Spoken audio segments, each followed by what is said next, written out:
Destination Pékin. Avec l'arrivée de la période des vacances, nous reprenons nos carnets de voyage avec l'attribution d'étoiles pour estimer la réponse sur place aux différentes attentes des voyageurs d'affaires ou des touristes. Ainsi, plus le nombre d'étoiles sera important, plus nous considérerons que vous apprécierez le lieu.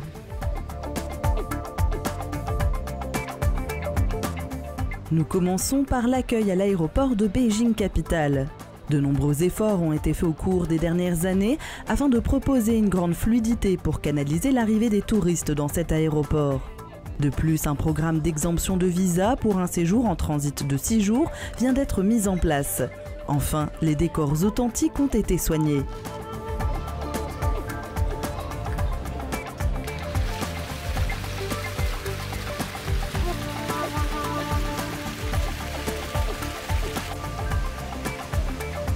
Analysons les moyens de locomotion à présent.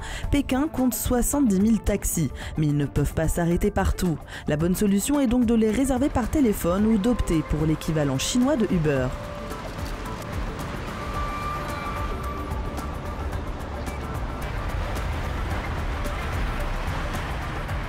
Alternative, utilisez les bus de ville, ils sont récents et très propres.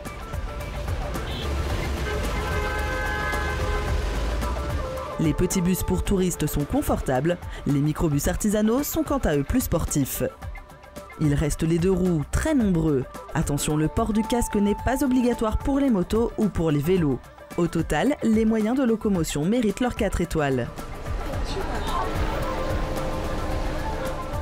Troisième évaluation, les hôtels et restaurants. Pékin compte 18 000 hôtels, dont 350 de 4 étoiles et plus, comme le Novotel Peace et le Peninsula du quartier des boutiques de luxe. Ici, tous les décors sont particulièrement soignés.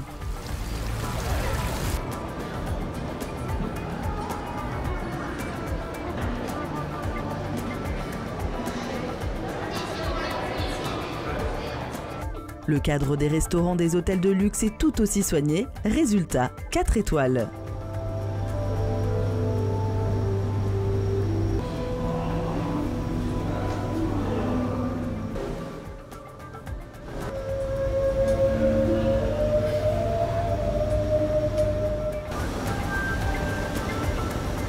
Quatre étoiles aussi pour la sécurité.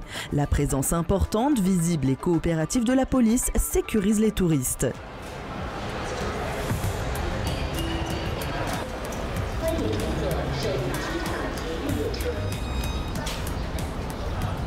La propreté, elle est exemplaire, jusque dans les détails à Pékin. 4 étoiles.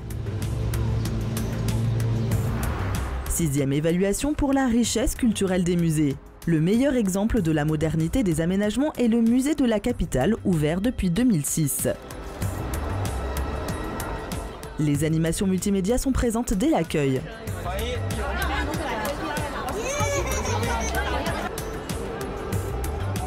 Sur 3 niveaux, tout est didactique et extrêmement bien présenté.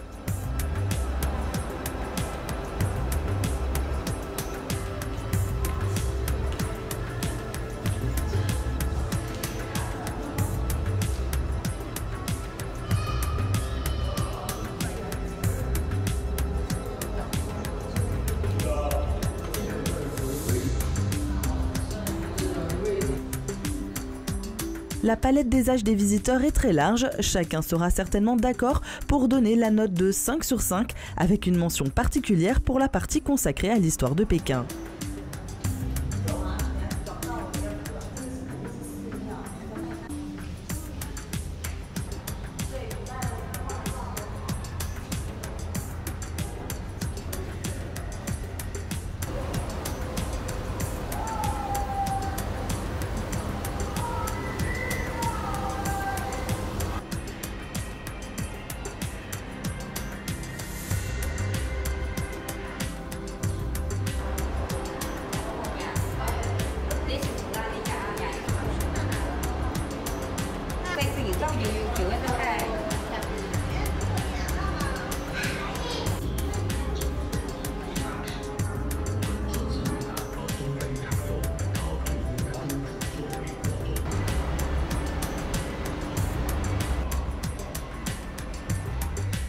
Le musée de la capitale compte aussi des expositions temporaires. En ce moment, celle consacrée au Tibet recueille tous les suffrages.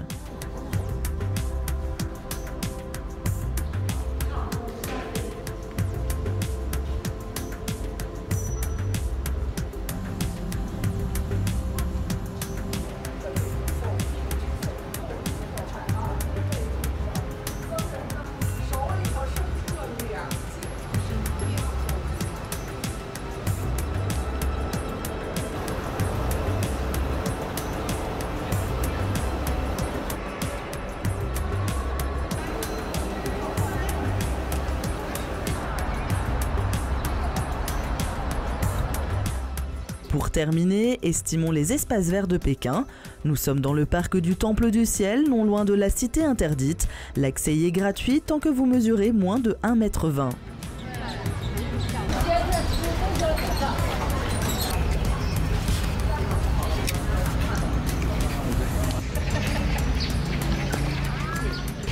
Ce cadre bénéficie depuis l'an 1420 d'une attention particulière des jardiniers.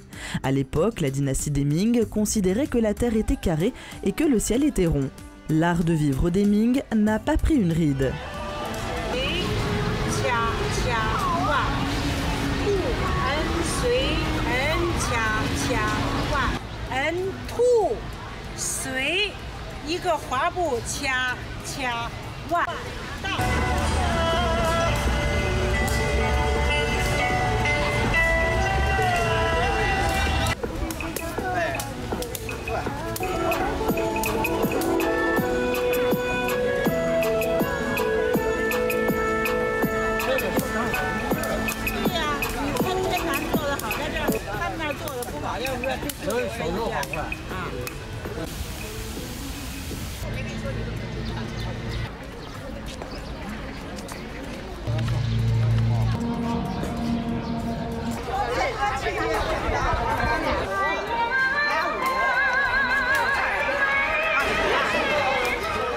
Ce parc, plus grand que la cité interdite, justifie à lui seul la meilleure note pour les espaces verts de Pékin.